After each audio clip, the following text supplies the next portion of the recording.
started giving parties in 1983 at Limelight. I worked in the fashion business, but I loved it so much that it became a business for me. After the Saint and the Paradise Garage closed, I wanted to create something sort of similar. I went on to own Sound Factory, which was more house music and whatnot. But the Trippin' on the Moon party started just for my missing music. I feel like it's music that has, the word died, but no one really plays it anymore. And I did a throwback party to the garage, and I thought this needs to be done for the same music. So of course I called on my two friends. And I have to tell you, it's been a great success. I mean, everybody comes, I mean, people come from California, Connecticut, all over the place.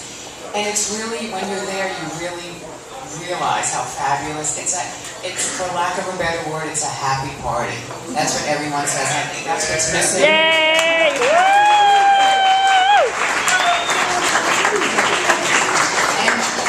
And I've grown through time with music. I love it. I love all kinds of music. Just a good song is a good song, no matter where it comes from. But I think that's missing today is the vocals. I think we all miss a song telling a story.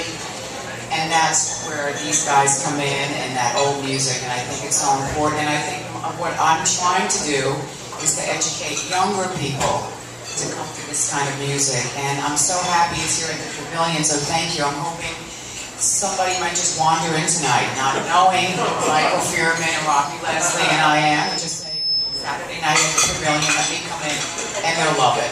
So that's my goal, is to educate young people, because really they don't realize all the music they listen to today stems from disco. So I'm very excited about it. Thank you for having me.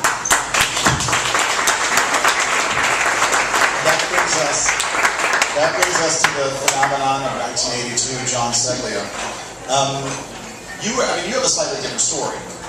I mean, tell me about your background and tell me how this happened. Well, I came to New York after having DJed in 78 and 79 in my hometown of Buffalo, New York. I had come to New York City several times and heard Jim Burgess play at Infinity, and I made it to a lot of the great clubs here, and I could not believe what the scene was like in the heyday of disco in 78 and 79, when all the great records were being produced. Every club was packed. Thursday night was great anywhere. There were so many places you could go. The tea dances were great.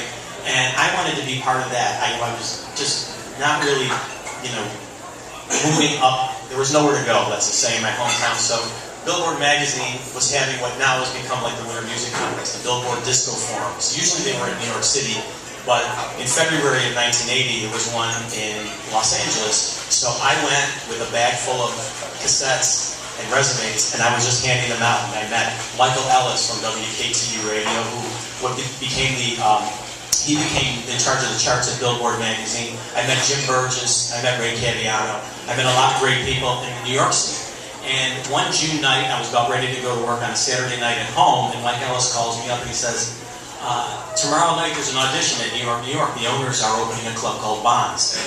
Their DJ is going to be going, but they need someone to fill. You want to come and audition to see if you can get your butt to New York City. So I took the train the next day after working all night, and I get there and there's about 7 or 8 people that are going to audition, and they asked me to go first. So I walk into the DJ booth, and the manager introduces me to the light man. He says, John, I want you to meet Richard Sabala. And he gave me one of those Sabala looks. Like, who are you? And anyway, they said, you're going to get 15 minutes.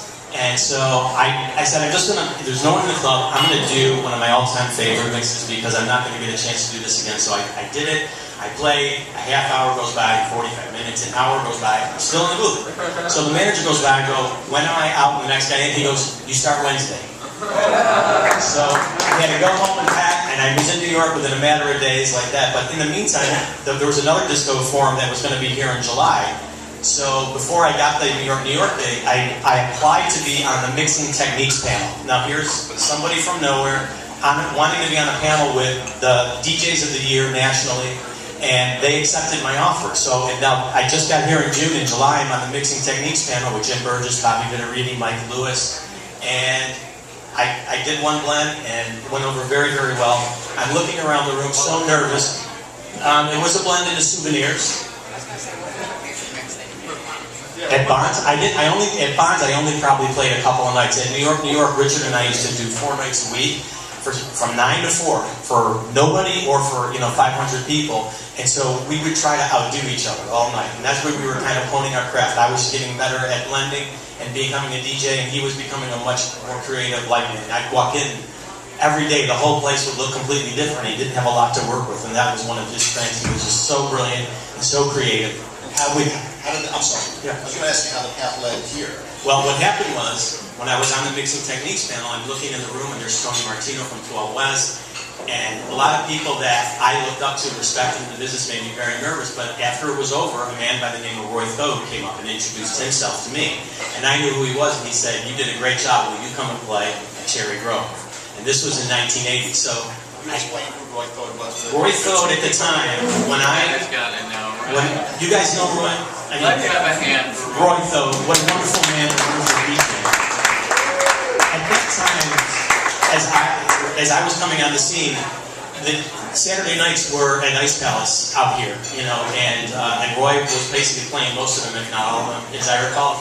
If I'm wrong about that, let me know. But that's how I remember it. So he invited me, all of them, yeah. He invited me out, and it was an honor to do that. And I came out and did it. The only times I was able to come out here because I was poorer than I am now, but it was when I was working, so I didn't get to come out on off weekends and stuff like that. So I played those 80 and 81 out here. And then in 82, when Michael was talking about when we lost Roy, right around that same time, Jim Hicks, who was a light man at the Saint, was doing scheduling at the Pavilion. He was working with Lenny Gallen, other folks there, and he said, "I want you to come out and play on Saturday night." I was playing at the River Club and Underground at the time, and he said, "You'll be out of here by 4 o'clock." He goes, because everybody goes 4 o'clock in the morning. So I started at 11, and it was about a week or so after Roy had passed, and about 1 o'clock in the morning, 2 o'clock in the morning, the place is getting more and more crowded. Suffice it to say, that night went till 1 o'clock the next afternoon. And then that was the summer that I started to become more regularly scheduled at the Pavilion, and it was one of the highlights of my career and life, just meeting the people, being played for that energy, the music. It was just a special, magical summer for me, and that's how I got out here. It was 1982 to